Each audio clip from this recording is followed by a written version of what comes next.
Guarda, sinceramente noi queste partite le affrontiamo sempre bene, e quindi ero sicuro che avremmo fatto un'ottima prestazione, come è stato.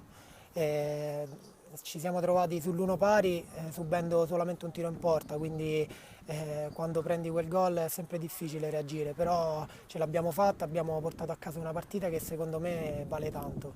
Ora per dimostrare quello che abbiamo fatto, dobbiamo continuare su questa via e vincerle tutte fino alla fine. Abbiamo dimostrato che ce la possiamo fare, quindi dipende tutto da noi. Da migliorare secondo me è un po' la convinzione durante la partita, dobbiamo essere concentrati per tutti i 90 minuti.